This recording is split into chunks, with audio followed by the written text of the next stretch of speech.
ஒரு கொலை ஒரு ஃபேமஸான டைரக்டருக்கும் ஒரு மோஸ்ட் ஃபேமஸான ஹீரோவுக்கும் ஈகோ கிளாஷ். இந்த ஈகோ கிளாஷ் எதுக்காக வந்துச்சு, இதுக்கு என்ன காரணம், இவங்க ரெண்டு பேரும் கடைசியில இந்த ஈகோ கிளாஷை முடிச்சுக்கிட்டாங்களா, ஒரு கொலை நடந்துச்சுல அது ஏன் நடந்துச்சு, யாரை கொலை பண்ணாங்க, யார் கொலை பண்ணாங்க, அதுக்கு என்ன ரீசன் அப்படின்னு கடைசியில முடிக்கிறது தான் இந்த படத்தோட ஒன்லைன். இந்த படத்தோட ஃபர்ஸ்ட் ஹாஃப் பத்தி பாத்தீங்கன்னா, இயக்குனர் சமுத்திரகனியும் மோஸ்ட் ஃபேமஸ் ஹீரோவான துல்கர் சல்மானும் நடக்கிற ஈகோ கிளாஷ்கள்ல இந்த படத்துல ஃபர்ஸ்ட் ஹாஃப் ஃபுல்லா வருது.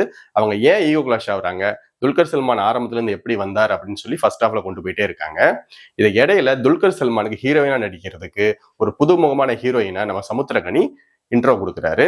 அந்த ஹீரோயினுக்கும் நம்ம ஹீரோவுக்கும் லவ் ஏற்படுது. இப்படியே நம்ம ஃபர்ஸ்ட் ஹாஃப் போய்கிட்டே போயிருக்கும் போது இன்டர்வல் பிளாக்ல ஒரு தரமான ட்விஸ்ட்டை வச்சு இன்டர்வல் பிளாக்கை செதறடிக்கிறாங்க. செகண்ட் ஹாஃப் பாத்தீங்க அப்படின்னா, ஒரு கொலை நடந்துச்சுல, அந்த கொலையை இன்ட்ராகேட் பண்ற ஆபீசரா நம்ம ராணா டகுபதி அவர்கள் படத்துல வர்றாரு.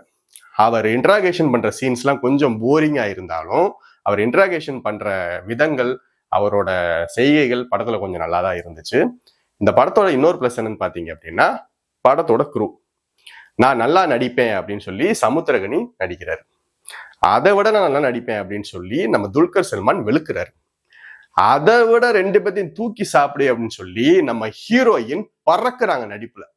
அட உண்மைங்க, இந்த படத்துல துல்கர் சல்மான் நடிப்பு தரமான நடிப்பு. ஆனா நம்ம ஹீரோயின் ஒரு படி மேல போய் பட்டையை கிளப்பி எரிஞ்சிருக்காங்க. இந்த படம் ஒரு பீரியாடிக் மூவியா இருக்கு, அதனால அந்த செட்டு போட்ட விதம் எல்லாமே ரொம்ப சூப்பராகவே இருந்துச்சு.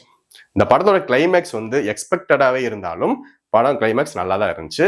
இந்த படம் செகண்ட் ஹாஃப் கொஞ்சம் லேகிங் இருந்தாலும் ஒரு தடவை பார்க்கலாம்.